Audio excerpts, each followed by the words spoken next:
Greetings and welcome to the pod. My name is Mark West. As you're listening to this podcast, I'm sure you know the name Shane Gould. Shane is the only person to hold every freestyle world record from 100 to 1500 metres and the 200 metre individual medley record simultaneously. She is the first female swimmer to win 3 Olympic gold medals in world record time and the first swimmer to win Olympic medals in 5 individual events in a single Olympics. She's also the only Australian to win 3 individual gold medals at a single Olympics. But did you know she's also now a card-carrying member of the Ocean Swimmers Union? Yes, I know there's no Ocean Swimmers Union, but she swims as often as she can in the ocean at Bicheno in Tasmania. But not only that, Dr. Shane Gould has completed 2 master's theses and a doctorate on the role of swimming in Australian culture, runs swim courses, and is involved with surf lifesaving. So she knows a little bit about swimming. I started by asking Shane if she'd always considered herself an ocean swimmer.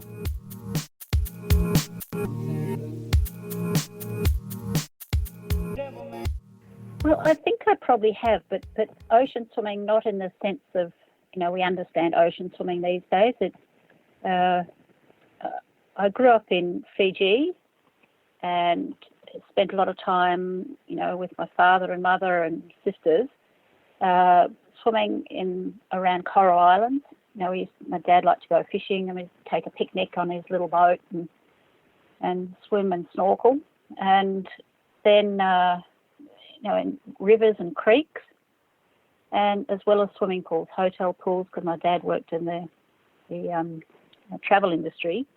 But my first immersion was probably in Sydney Harbour, because my parents lived at near Vaucluse and on Sydney Harbour. So yeah, I wasn't afraid of it. And then as a family, when I was a teenager, and we used to go to the beach like a lot of Australians do on a Sunday and body surf. And my older sister taught me to be brave in the waves. And so, but it was more about the body surfing and not so much about and just cooling off.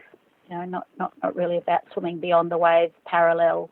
For distances like ocean swimming is more defined now. There's a great quote that you didn't like to swim too far from the shoreline, which is a funny thing to hear from a champion swimmer. Well, that was initially, and a lot of people say to me, when I talk to them about swimming in the ocean, say, "Oh, I'd love to go, but I'm scared about what's out there." And I said, "Look, I was too." And and you need to acclimatise to it and get used to it, and overcome those irrational fears. But sometimes they are quite rational. So you have to be comfortable when you go in. So when I started off, I just swam really close to the shore. In fact, where I could touch the bottom with my hands. I was that worried about it. That was at Prevelly Beach in Margaret River in my 40s. And as I got braver, and if I got frightened by something, some shadow or seaweed, or run into seaweed or something, and I'd just stop and have a look at it. And cognitive behaviour therapy. Yep. Be rational, or if then I went a little bit deeper and I'd dive down, and if I saw something that was a bit scary, and have a look and think, okay, well, that's the shadows at this time of the day, and the little fish darting in amongst that sort of seaweed and with that type of rock, So and then as I got a bit deeper, I swam between 2 people. I asked them, "Look, I'm a bit scared. Can I swim between you?" And they said, "No worries." Yeah. So after a while, it didn't bother me at all. But it did take probably a year or 2 of swimming in different places to be comfortable. And now it doesn't really worry me at all. It's more swimming around in Bicheno. It's pretty wild ocean and not many people out there. But I always swim with other people and not too far from them. And we sort of know our area, but it's more about safety now, because I teach people about water safety and staying comfortable and safe in the ocean. And part of it is never swim alone. So I know there's a lot of people who like to swim alone when they're doing wild swimming, but I always tell people and follow that adage, always swim with other people. So that gives me comfort as well when I'm swimming in a few hundred metres from shore across an open space between an island and the land. It's serious wild swimming, but if you take precautions and face your fears, and sometimes the ocean looks dark and grey, and I think it's a bit suspect today. I think I'll just swim parallel to the shore. Well, that's serious advice. Yeah, it is. It really is, because it's drowning is caused by lack of breath. So as soon as your mouth goes under, or you get a cramp, or I'm getting on a bit now. Who knows how my heart if it's going to play up, or if any of my friends are going to be have a problem with their heart or get cramp and panic. Like there was one lady who isn't an experienced swimmer, and we actually taught her to swim in her 50s. And she's run into jellyfish and realised she's got an allergic reaction to jellyfish. So she went swimming one day on her own, ran into a jellyfish, and she had to find her way back to the shore. And we berated her, said you shouldn't be doing that. You shouldn't be there on your own. And so so there's very real things that can happen, and things that are unexpected, like running into a jellyfish that you didn't know you're allergic of. Yeah, and that must be pretty great comfort for your swimming mates to be out there swimming with you. Do you have to swim twice as slow? Well, yes, yeah, quite often. If I'm the fastest swimmer in the group, well, I'll just double back and stay close. Stay, like I said, within 10 or 20 metres of the rest of the group, and I'll zigzag or loop back, or stay pretty close. And sometimes when people join us, if I cut across their tail, or if I cut it too fine in front of them, they sort of stop in shock. What are you doing there? And the others say, "Oh, that's just Shane. She's just lapping us." And so they get used to that too. But So it doesn't really matter, that I'm not going in a straight line, as long as I just stay together with the group. And that's how people of different speeds can stay together as a group. If you're not dead set on getting a nice straight line on your GPS map, yeah, you can. It's quite interesting that the patterns you can make doing loop de loops and zigzags. Try and spell your name or something. Yeah, that's right. Yeah. And are you still competitive? Because I noticed you organised the Devil of a Swim, or started that off. Are you still competitive in your swimming? Oh, look, I think I do. Sometimes we have little spontaneous races like children do. Sort of between two swimming boys, two boating boys. And because we swim amongst the boats, there's between 2 and 5 boats that fishing boats that moor in the bay that we swim in. So there's these bright pink mooring buoys, and sometimes we'll do triangles or back to from one to another. And so we'll say, okay, let's have a race. Yeah. And if I know if it's more than about 40 metres, I'll win. But if it's less than 20 metres, I know I won't win. Right. So if I say, okay, let's have a race to that buoy, I know I'll win. So. Yep. But little spontaneous races, or when you're just swimming beside someone. If you're on a longer track, say a 600 metre track with a destination, and you press the button a bit and sort of press the pedal down and go a bit, and the other one, someone you're swimming next to, they'll speed up, and then they'll speed ahead of you, and then you catch up, and then you race, and Yep. So it's that sort of racing that's really spontaneous and quite fun, and can end up stopping, laughing, and having a great time. But as far as events go, I did quite a bit of masters swimming for about 6 or 7 years in the early 2000s, and I took up ocean swimming races. I did the Rottnest swim about 7 times, and oh wow, and I did quite a few. Yeah, never as a solo. I think 3 times as a duo and 4 times as a team of 4. And that was a real education and really, really good to do. Then I did a few Sydney swims, races, the big swim around Palm Beach and to Whale Beach, and the Coal Classic a few times. Yeah, so that was an interest, just a personal interest and a personal challenge, and to put a different perspective on what swimming could be, as an older person, and having been a pool swimmer and being so well known, it was actually a good way for me personally to have another challenge. So you had to learn new things, and you had to have new experiences, and that was the spice of doing a daily or regular swim to be fit for those events. When I told my dad I was having a chat to you, he related this story of one of his friends that did the Coal Classic, and I think this might have been embellished slightly over time about how Shane Gould in a luminous yellow swimsuit grabbed his legs to get past him, and that was the only way she could beat him. So I got a feeling that might be a little embellished, but no, it probably was, because I used to mess about with people, and sometimes people got too serious, or they'd zigzag in front of you, and or be kicking, and you'd get, they'd pause and you'd get kicked in the face and your goggles would come off. And so I don't know if that was part of the story too, if he did that, or if I was just messing with him and just grabbed his ankles and a random marker board or something. So, yeah, but I do things, but things like that. But it's not cheating. But yeah, I have had some fun with in those races. So this is the long answer to your question. Am I competitive? And yes, I am competitive, but in a fun way. And I don't mind being beaten, but I do enjoy winning.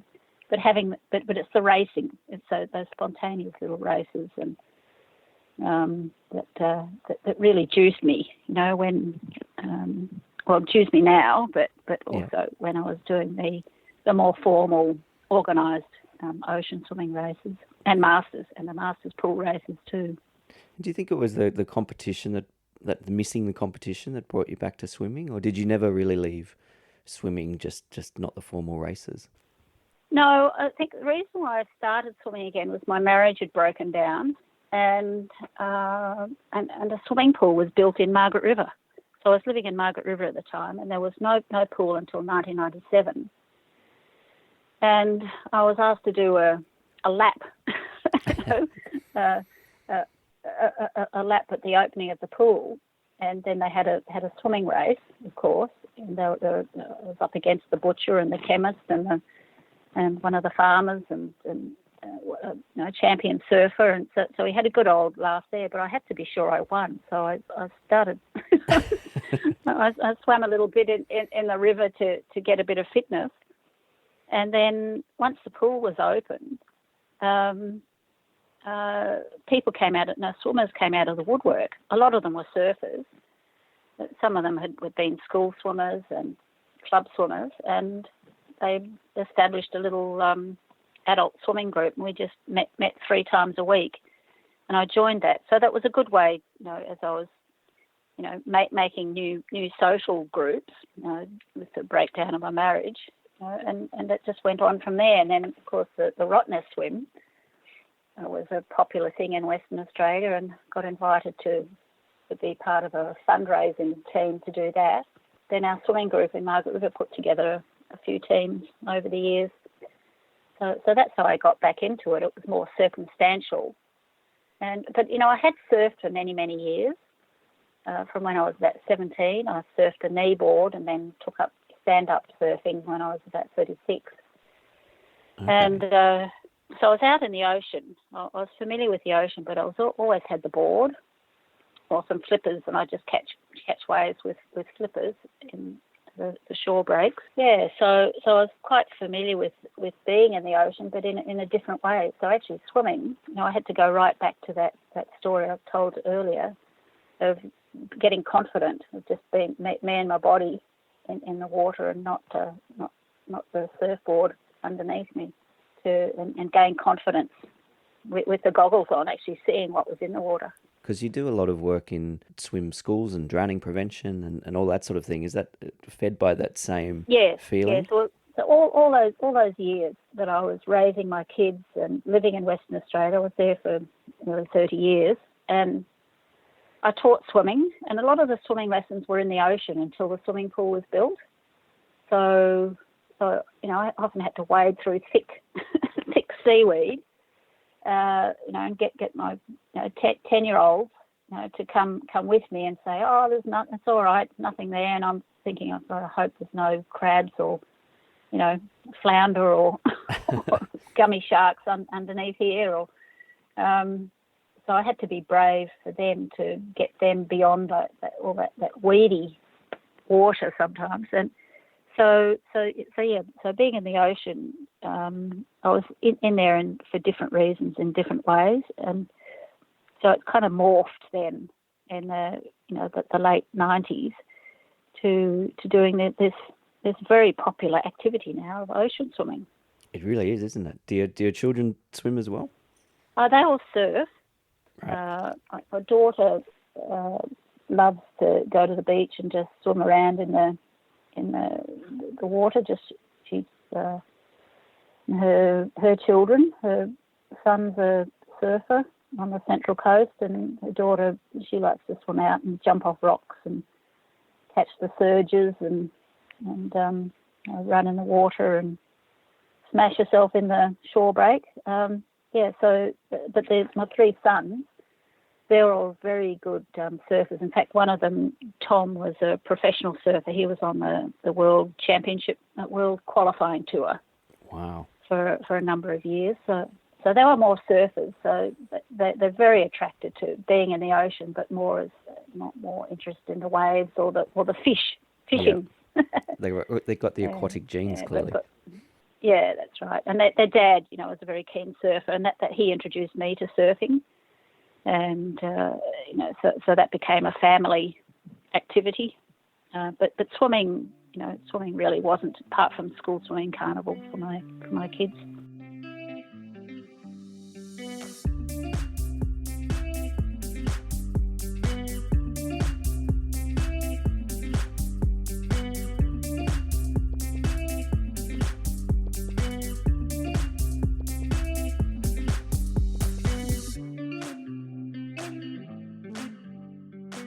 I read a great story of when you were doing Survivor, and speaking of competitive, you won Survivor, which is amazing.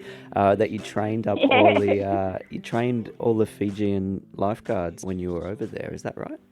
Surf Life Saving Tasmania trained the lifeguards, but I have been before Survivor. I spent about 10 years going to Fiji and teaching water safety and swimming skills to the resort staff. Okay. And school teachers and trainee school teachers. So that work was separate, but the Survivor water safety people, some of them came from Tasmania, and they trained the locals. And in the future, in fact, we were going to be there this month and again in August to work with the Survivor crew to do more swimming skills and water safety skills with the people who work on Survivor. But this COVID-19 has put a pause to that. But definitely, whenever that starts up, we'll do it again. But it was funny, on Survivor, one of the guys who was one of the lead teachers and head lifeguard, he was actually a member of my surf club in Bicheno. Oh, right, in Bicheno. Tasmania. Yeah. So I didn't tell the producers, and he didn't tell the producers either. But it was so nice, just on one of the games, to see this guy putter past and just sort of winked and nodded, and he said, "You're doing great, Shane," and it was just a real encouragement to see someone I knew. that game, about day 40, when you think, "Am I going to survive this?" That's But Surf Life Saving Tas, I've got a connection through club membership, and an intention to do more with them. So I haven't really been involved much with the surf club. I was a member of the North Cronulla Surf Club when I lived there in 2004, 2005, a year on and off, and I went into the Aussies, as a member of North Cronulla.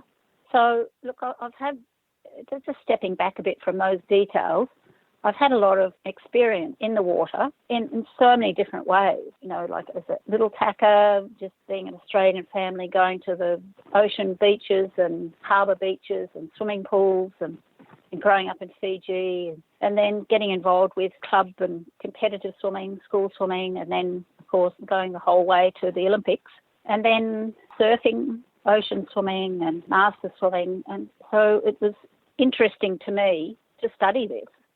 So about 6 years ago, I started a doctoral thesis after doing a couple of master's theses with swimming themes. It's just a really interesting subject because I thought that from my experience and all those things as a kid, as a teenager, then as an adult, and then an older adult, I had perspectives that other people didn't have, and I thought I could bring those perspectives to try and do a study, an academic study of what is this thing that's called swimming in Australia. So it became a cultural study.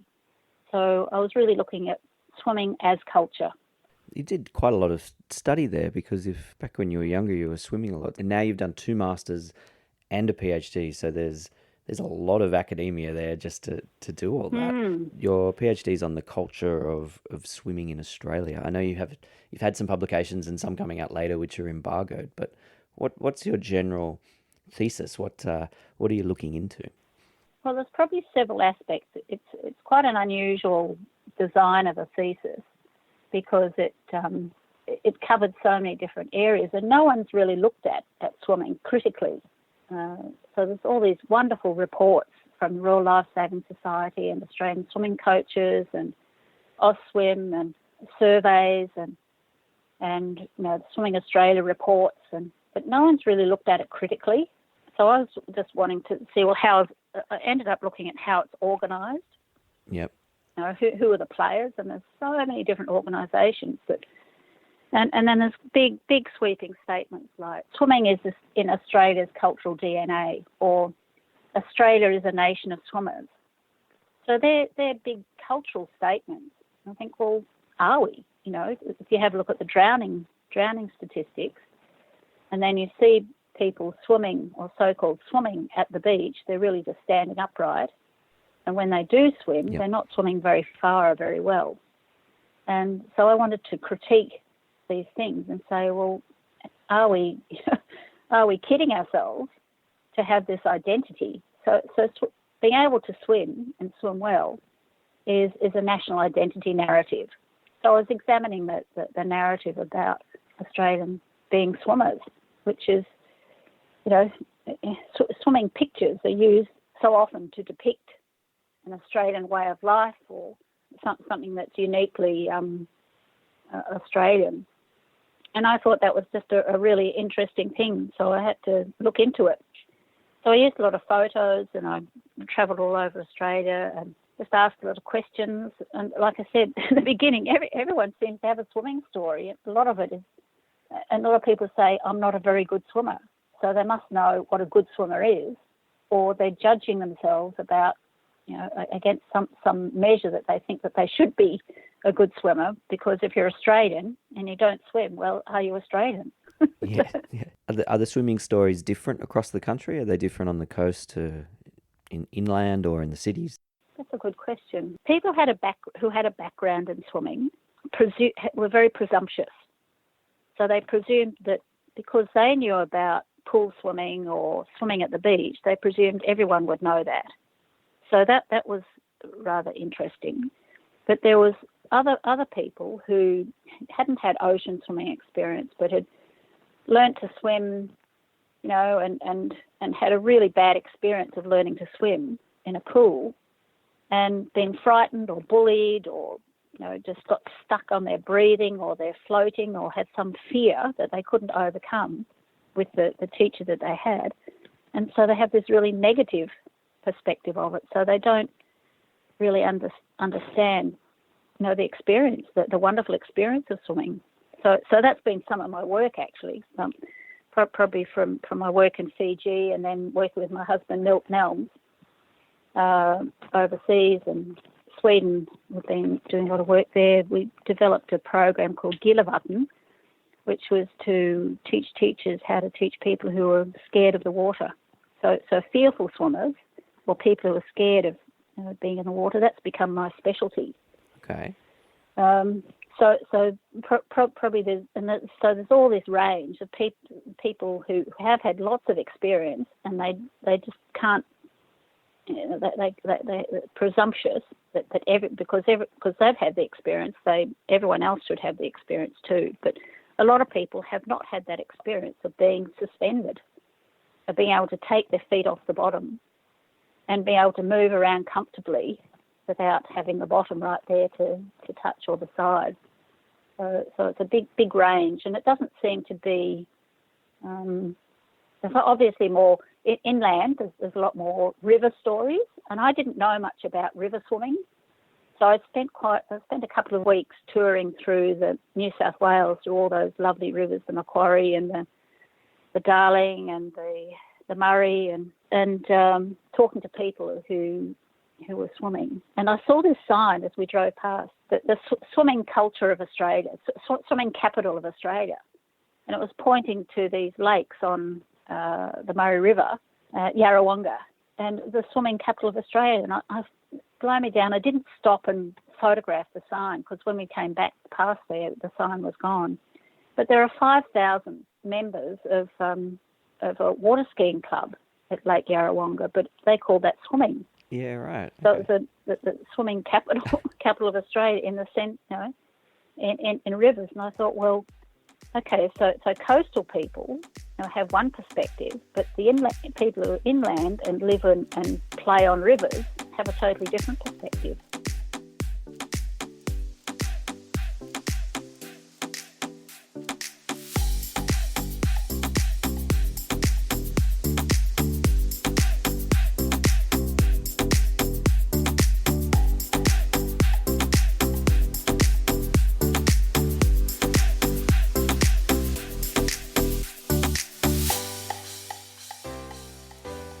That play aspect of it too must be pretty interesting. Even down at the local pool, my local pool is Canterbury Pool in Sydney, and you go there, and if it's a busy, hot day, most people are just playing.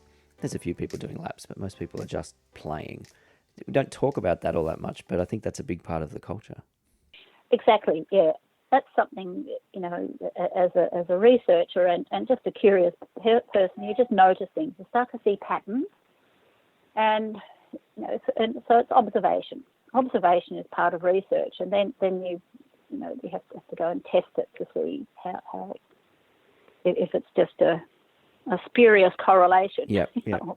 or if you just inclined to see a pattern that suits your conclusion. When I did a master's in environmental management, and I looked at public space, swimming pools as a public space. And it could have been a skate park, it could have been a footy oval, but I just chose swimming pools as a public space. And what I did was I looked at what people were doing in that space. So I spent 40 hours looking at 3 different sites in Launceston. And I thought, at the same time, I'll just calculate how much people are swimming. And I just had to define the word swimming, and that's been a big thing for 10 years. What is swimming? Yeah. And so I decided, okay, well, anything that looks like someone's off 45 degrees towards horizontal, and sort of doing some sort of movement to interact with the water with their feet off the bottom. And so I was watching teenagers, and they swam for, in a 40-minute time period that I was watching them, they swam for 20 seconds. Right. In 40 minutes that they were at the swimming pool, but it was in chunks of like 3 to 5 seconds. So when they were actually at the pool, they weren't actually swimming. You know, as you and I would think, swimming is horizontal, face in the water, you know, doing laps for a period of time. So that made me think, my God, maybe this is why people are drowning, because they're not swimming, they're not practicing. They might have got their swimming certificate when they were, you know, 10 or 11 years old at the end of primary school to say they could swim 50 metres. But then without practicing, you know, they get to be 16, 20, 30, 40, 50, and they think, oh, yeah, my certificate tells me I can swim. But they get into trouble because they really can't swim, and you have to practice to keep improving, and you have to practice to maintain a certain fitness of swimming. So this was really concerning to me when I saw this, you know, that there was basically 1% of the time that those teenagers were in the water, they were actually swimming in some sort of way to be mobile and locomotion. Yep. In traveling somewhere. Yeah. So that became another impetus to look at it further. And then I realised, okay, well, the swimming pool.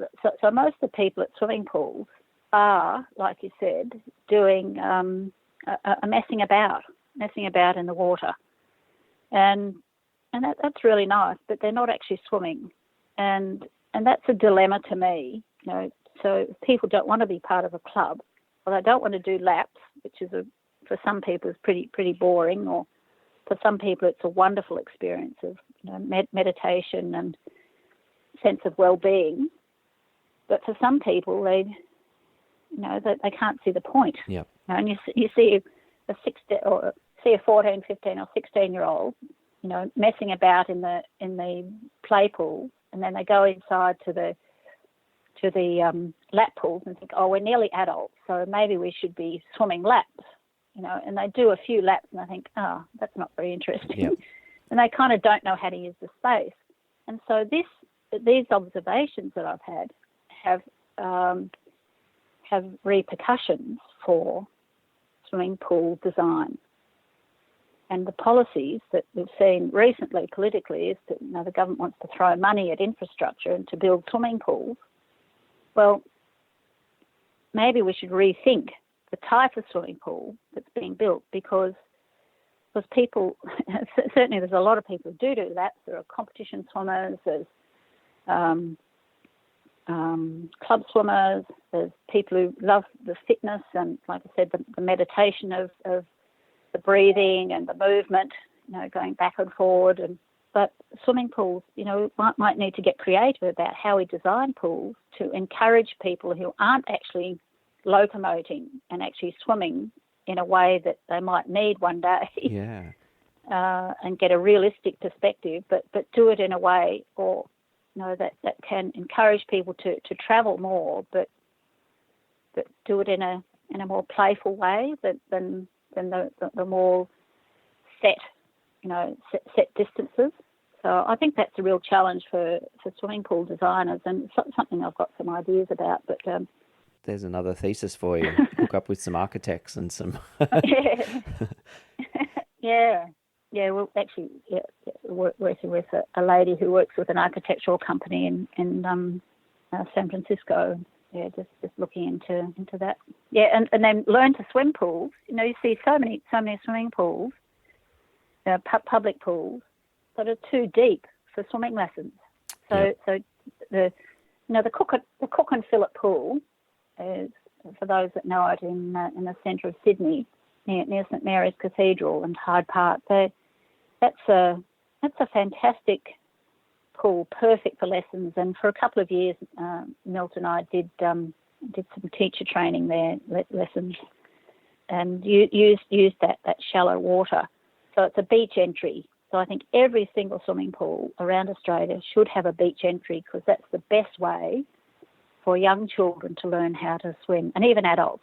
You know, adults who are scared, you know, who are coming back to it, you know, or introducing themselves to it again, because you can lie down on your tummy, with the water lapping around your back and your legs, but your tummy's on the bottom or your hands are on the bottom. And, that beach entry, you can walk into it, feel the water lift you, get that sense, that wonderful sense of buoyancy that you'll only feel in the water or if you're in space. Yep. That lightness of being. And, walking in to where it's a little bit deeper, you get lighter and lighter and lighter, then walk out again and feel yourself heavy and go back and forward, and then when you're upright. And so I think all pools should have that beach entry area, and that's where the swimming lessons should occur, and then the play afterwards. Yeah, it makes a lot of sense, and you'd think, like, for a little while we weren't building big community pools like that, and people weren't having pools in their backyards because it's expensive and there's not much land. But if we're starting to rebuild these things, then that it sounds like it does need to be rethought. I think so. Yeah. And there's also the community aspect as well. I guess I was reading in Teresa's book your chapter in the memory pool about your experiences at Pimble Pool. They sound like they're quite formative years, really, like as a place where you grew up. Yeah. The Pimble Pool was where I did all my winter training for the 3 years that I was, on the top of the world in swimming. So I spent many, many hours there, and even though it was a dank, moist, ugly industrial building, there was, the swimming experience can be very social, and that's what I like most about my ocean swimming now is the social interaction. It's going down there and joshing and joking with your friends, or supporting them through a difficult time, or just sitting around and enjoying the beauty of nature, or the rain or the cold, or the sun soaking into your freezing cold hands, and drinking your coffee, and then going home. So yeah, definitely, my experience of swimming at the pool, I was there to be a competitive swimmer and do my training and use it.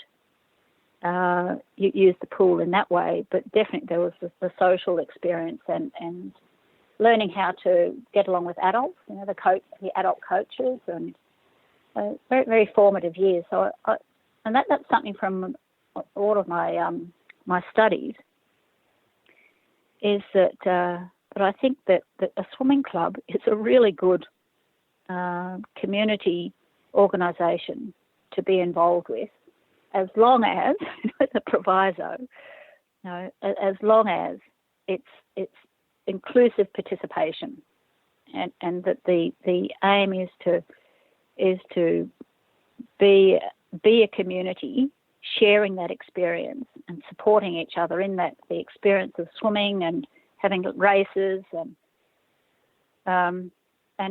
the focus is not on what the coach wants to get someone to a state or national level, because all those other kids are going to drop away, because they'll realise that that they're a second-class citizen if they don't get a state time. So that was a tragedy to me as I travelled through, particularly in the country clubs, but I'm sure it's in the city clubs too. Broken Hill and Mildura and a couple of other places. When I talked to people, and they said, Port Augusta, there's one place. And they said, we used to have 50 or 60 kids in our swimming club, but we've got 5 now, because the emphasis is on competing at state level. And these kids they don't want to go to state level. They just want to go to the swimming club, go to the Friday night races and swim a couple of mornings a week, and have a toasted sandwich before they go to school, and that's the whole experience. It's not the end game of getting a qualifying time. So I think that with provisions, I think swimming can be swimming in a club can be a really good thing, but the parents have to say, to say to the coach, look, you might have one or two kids who might get to state, but these other 60, they just want to swim to learn good skills, and have a social experience, and that's what youth sport should be. And do you think that's changed since your career in youth sport, like back when you were a junior, or even a teenager? Yeah, look, definitely, of course, because youth sport has become such a massive business that and so organised, and so it's just a reflection of how all youth sport has evolved, and I think that we really need this social isolating and distancing is a good opportunity to rethink it, because swimming clubs aren't increasing, and the number of registered competitive swimmers are stagnating. So if they're wanting that bottom up feeder system to work, we're going to have to encourage more kids to get into swimming clubs. But it has to be an end in itself, not necessarily with an Olympic state or national goal in mind. Yeah, remembering the sport and the whole point of why you're there in the first place, I guess, which is to have fun and become a better person and all the rest of it. Yeah, it's to have the experience. It might be, and the fun might be improving. The fun might be making a new friend. The fun might be realising you can relate to an adult who's not the school teacher, the grumpy school teacher. It might be that sense of competence. Say, oh yeah, I'm having trouble with maths at school, but because now I can do backstroke, without water going up my nose. Maybe I could maybe I could learn to do my maths because I worked all summer. Worked for 10 weeks. To try and master backstroke. Maybe I can master my maths now. So it's those sorts of pleasurable and learning experiences that you can get.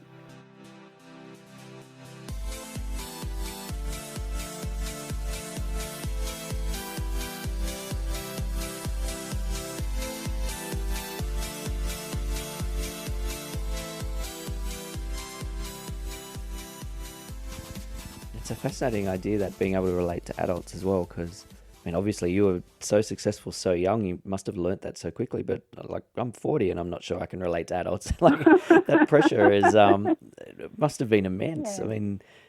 I guess the Olympic Committee needs to look after their athletes and everything as well. It's very tough for young kids, I imagine. Yeah, and so from such a young age, once you get good at something, no matter what it is, whether it's playing the flute or riding a BMX bike or skiing or swimming, if you become recognised, or Shane's a swimmer, or Fred's a skier, or Jackie's Jackie's good on the motocross, that becomes your identity. So as you're growing up, that becomes a big part of who you are, and unless you develop other skills and have other experiences, whether it be sharing the house chores at home, and not being treated like someone that's special, having right relationships with your grandparents and your parents and your friends, not being treated so special, well then the transition to life after sport, is much easier. And then you have a better perspective on the world. But yeah, that's it's a really weirding thing, the whole competitive swimming, being a successful and well-known person. That's a whole other story, but separate to this podcast. But yeah, it's that's certainly a big issue, particularly now that the stakes are so much higher with money involved. See, when I was younger, there was no money involved with competitive swimming. It was just representation and records. And then I guess being famous as well, but there was no financial reward. So there's a different dynamic, and sport has become so much more of a tool for political diplomacy. So in fact, our athletes are really diplomats, surrogate diplomats. So there's a whole policy, Australian government policy, sport for diplomacy. And so, well, it's not just the sport isn't just a thing, but the people who do the sport, they're the active agents.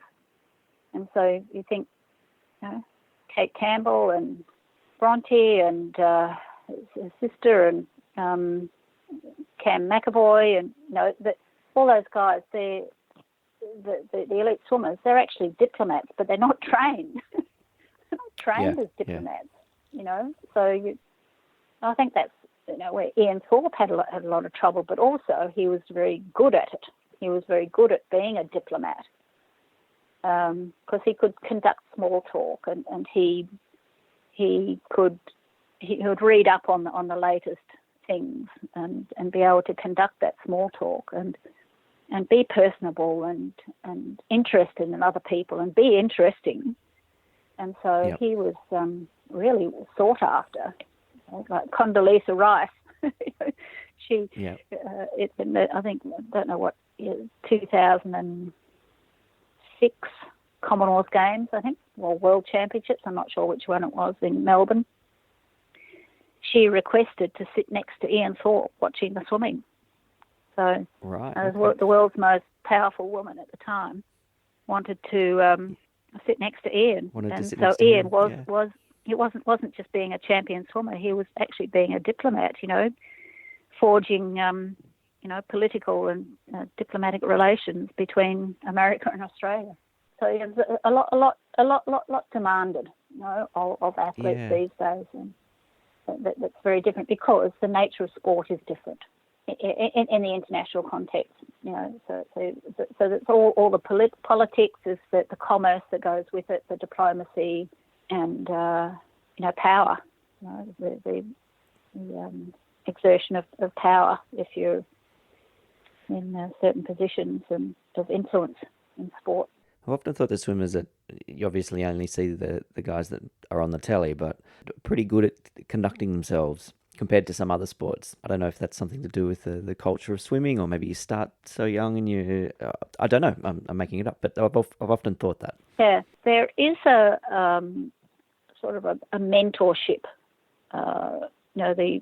In coaches, the more experienced older coaches teach the younger coaches, and so same with the swimming. The older swimmers are looked up to and copied. So the younger swimmers copy the older swimmers. So there's a lot of people to follow and learn from. I think Kieran Perkins was one person, I think, that was very, very good at talking and relating to the media. And I think Grant Hackett followed him. And but the thing in swimming, Swimming Australia employed people to teach the kids how to speak to the media. So they had simulated press conferences. Right. So they had I went to a junior training camp in Queensland in 2000 and watched what they did. So the kids were training and they'd have these trial races, and so they'd have a race, and then this person who was training them would pull them out of the lane and interview them from the pool deck. So they'd lean over and the person's so they're stuffed and then ask a question. How does it feel to win? And this person has to come up with it. And so they were trained and practiced, at talking to the media, and then of course if it's a stupid question like how does it feel, well, you could say, oh, it was a really hard race, or I'm really disappointed, or I'd really like to know my splits because it felt like a terrible race even though I still won. Yeah. Or they say, oh, it feels really good, but that's sort of an innocuous sort of answer. So I think the swimmers are trained to give interesting and engaging answers that were to often pretty poor media questions. Yeah, well, the questions are never good, so are they? Can turn it around. Did you get that training?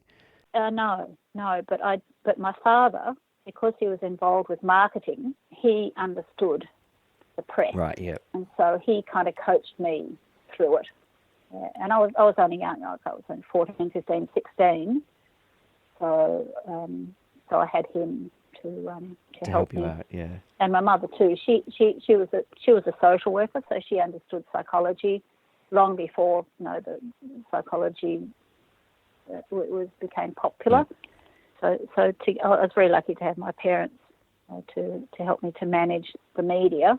And then you just sort of learn on the job. Yep. You sort of make a fool of yourself. You forget people's names, and you don't make a big long answer, or make too short an answer, or then you gradually work out what are they really trying to ask. Yeah. What is the sort of question? What sort of answers do they want to sell their paper? Yeah, yeah. Well, looking at the footage of you back then, you always seemed quite genuine and kind of sweet sort of thing. I guess you were 15, but it seemed sort of genuine answers, which is half the battle. Yeah, definitely. And you've got to remember that now, 40 years later, we're very, very self-conscious of how we look, because we can snap a photograph of ourselves anytime. We can take a video of ourselves. We can, we're very. You see little kids, like I've got some grandchildren. One is about 18 months old, and she just acts up for the camera. So she's learnt already about how she looks. And some of those older like street photographs. You see beautiful black and white street photographs of what life was like, perhaps in the 40s and 50s, 1940s, 90s, even into the 60s and 70s. People aren't self-conscious because they're not self-conscious of the camera. They don't sort of turn to the camera and smile at the camera. Yep. They sort of might just look at the camera and so getting a genuine, unposed, unself-conscious street photograph is really quite difficult, and that's what I like to do. Around swimmers, I like to capture the moment without the pose. I really like to capture that sort of picture. So we're very, very much more self-conscious, and so it was just my naive unself-consciousness that came across when I was younger, and that's why it's so you can see the bold confidence of people. It's quite refreshing, really. In this decade. Yeah, I mean, it's honest. Yeah. It certainly it is, but it's the nature of the beast. It's how the wheel turns.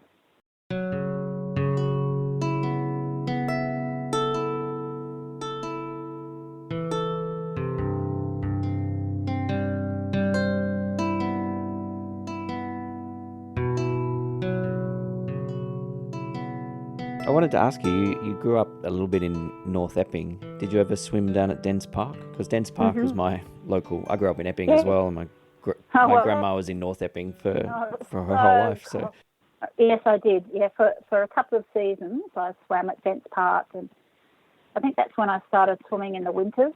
But I swam at my coach's backyard pool in I don't know where it was, Epping or somewhere around there. He had a backyard pool. Okay. But then in the beginning of the season, like September, October, when the pool first opened, it was so cold, and no heating back then, probably. The pool was in the shadow, no heating, and the pool was in the shadow of the building and the lovely bush around it. And in a valley. In a valley, A little valley, so it was even colder. So, so I did swim at Dents Park. Yeah. I think I was about 11 and 12. Okay. When I was in the last 2 years of primary school, and Bruce McDonald was the coach there. I couldn't do backstroke. That's okay. I just couldn't work it out, and he had spent ages and ages trying to teach me backstroke, and eventually I got to master it and used it in a in the medley, to win the Olympic gold medal in 4 years later. So you got pretty decent at it. But it was look at it now. I think, God, if I only knew then what I know now about how to swim backstroke and all the other strokes actually. But, so Dents Park certainly was we all have memories of different pools, I think. Well, not we all, not everyone, but certainly they become a space where memories can be laid down and recalled. And one thing about Dents Park, being that super cold water, I was skinny as at the time and before pre-puberty, and so I had no fat on me, and I'd dive in, and honestly I could hardly swim a lap, 50 metres, and I had to get out, and it'd take me another hour I just couldn't swim when it was just so cold. And now I know that if you just keep moving for a couple of minutes, roll on your back and swim backstroke so you can breathe whenever you need to, then eventually you get used to it. But I had to bounce on the trampoline. So I got really good on the trampolines at Dents Park. Do you remember the trampolines there? I don't. Where were they? Were they there? They might. No, at the deep end, I think. Okay. Anyhow. Yeah, so I got good at doing flips on the trampoline. There's a bit of a bid to, there's some kind of debate in the area about whether the pool's going to be knocked down or replaced, and I think some of this kind of community feeling that we've spoken about is trying to save Dents Park at the moment. I think they might have succeeded. I'm not sure. There's a bit of a local debate going on about that. I think some organisers wrote to me, and that's the problem with a lot of pools around Australia, in fact all around the world, because there was a big pool building project in the 1960s, and so a lot of the pools built in the 60s and early 70s are now all got cancer, concrete cancer, around about the same time. So Save Our Pool is a big mission for a lot of communities, and some of them are just too far gone to be recovered. They need to be fully dug up and redone, or they need covering, to be more functional, to have indoor spaces, and so a lot of places are working on that, and it's a wonderful way to bring people and communities back together again. But you've got to look forward rather than go back. So you've got to say, well, is it practical to have the 50-metre outdoor swimming pool? Thinking of the energy that's needed to heat it and build it and rebuild it and maintain it. And maybe, a 25-metre pool with a couple of kind of splash pools and beach entry pools for learn to swim, and beach entry are a better way to go than a big 50-metre pool. And so coaches and swimmers too would have to get creative in how to use that water. So if you haven't got a 50-metre length and you've got a lot of people in a lane, if you've got 12 to 15 people in a 25-metre lane, you've got to get creative on how you can do the training you need to be a competitive swimmer. So there are a lot of pools around Australia. There was a big post-war, the Australian government at the time, I don't know which side it was, in the 60s, they put money that they gave the states, the federal government gave the states grants to build childcare centres, tennis courts, swimming pools, bowling clubs, and ovals, and libraries. So all these community facilities were funded, and swimming pools were one of the beneficiaries. That's why it's such a big feature in people's memories from the 1960s and 1970s. And so that ABC documentary was really about the pool last year. Was really just nostalgic documentary of people talking about their childhood experiences in those 60s, 70s and 80s. And I was kind of disappointed that they didn't talk to more people, more teenagers. Did they have that same nostalgia for their childhood growing up around a swimming pool? So we've got to be careful. Yeah. Again, this is as a researcher and looking at things critically. You've got to say, well, whose perspective? Yep. Whose perspective is it, and from what perspective do we have? So. But everyone's perspective is valuable. But just because it's your perspective, it doesn't mean that it's everyone's. So this whole experience for me, swimming wasn't that important to me for about 20 years. But I was very interested in surfing, and I liked to teach swimming to people because there was a shortage of teachers, and it was a good summer income for me and the family. And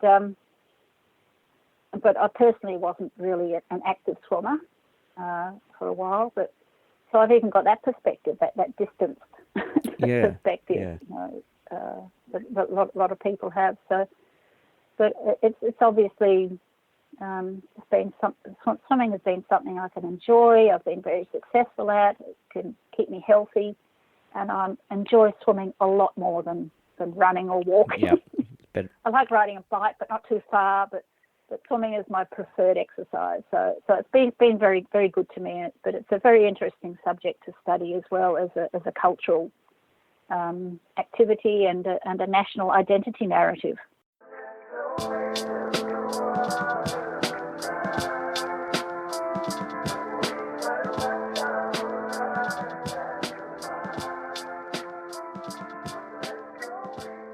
I guess because I've kept you for ages, and I really appreciate that. My last question might be, what's next? You've certainly looked at swimming from almost every angle. Are there any angles left? I'm working on a documentary of my thesis, my doctorate, to try and there's quite a few things that came out of that didn't get written down. Like I wrote about 100,000 words for that was published as the thesis, but I probably did about 200,000. Yep. So there's a lot of ideas that became they weren't appropriate to put in. So hopefully to do a visual documentation of that, so of the thesis. So I'm working with a filmmaker at the moment on that. My husband's doing some really interesting work with three distinct groups of people. He's worked with elite swimmers and helped them to win gold medals and at the Olympics, and improve their swimming and stay healthy. Like people have had really bad shoulders, and he's been able to help them to continue swimming with his shoulder-safe swimming methodologies. And so it's about, to me, it's about supporting him to get his ideas down on paper. So he's trying to put a book together. Yep. And his ideas, which are very interesting. And then together we do this Fearful Swimmer program. And I'm very interested in the culture of swimming in Fiji. So I'd like to go back there and do some research and document some areas of swimming culture in Fiji. and I put out some, perhaps write some papers. And I'm an adjunct fellow at Victoria University, so I might contribute to my swimming cultural understanding to the university. So there'll be just little projects here and there. Yep. And my husband's also working on a program in Sweden for swimming people with disabilities using his unique methodology. So I'm an observer, a participant observer in that. So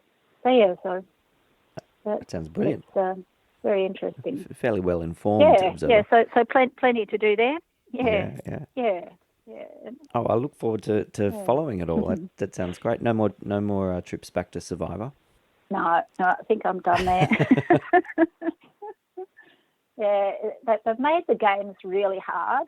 You really have to be very physically agile and fit.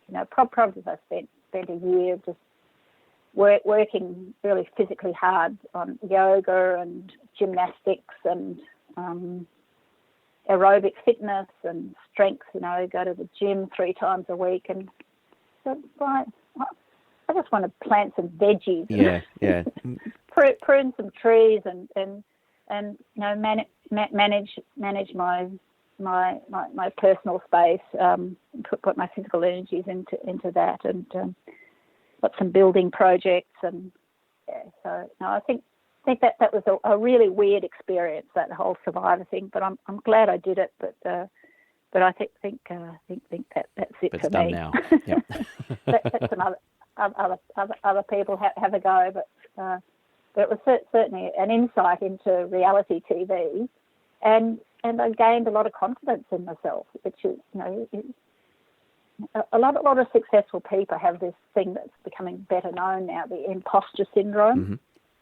Mm-hmm. And you think the imposter syndrome is, you think, oh, I'm not really as good as all these people think I am, or you put yourself down, or you think I'm a fraud. I'm going to be found out that I'm not really suitable for this. Yep.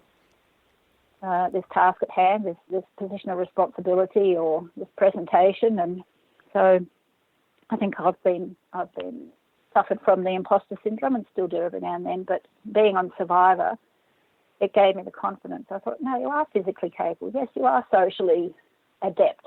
Yes, you are strategic, and yes, you can be genuine with people and play this game and act up to the camera. Yeah. And be gracious, in defeat and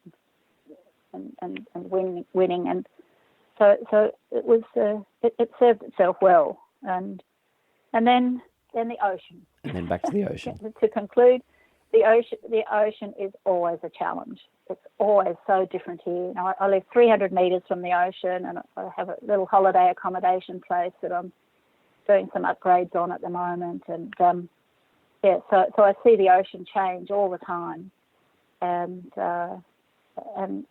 sometimes it's just wild. Like yesterday, it was just wild as and big swell, and like, I just have to go out there and get smashed and catch waves and slide across the face and flip around and see all that turning white water and then go beyond the breaking waves when they're calm and just swim back and forward and look at little fish on the bottom and seaweed and just feel that lovely breathless, the breathiness of the activity, and feel your tummy muscles working and your shoulders, and then the water sliding over your neck and your back and over your feet, and just the gloriousness that swimming is still for me and so many other people. Oh, you've made me want to go for a swim with that description.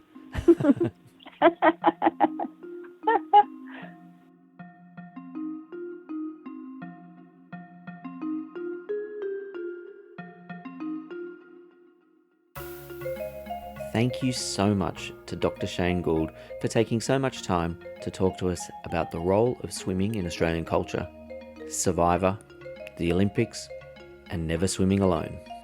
That was actually a bit of a thrill for me.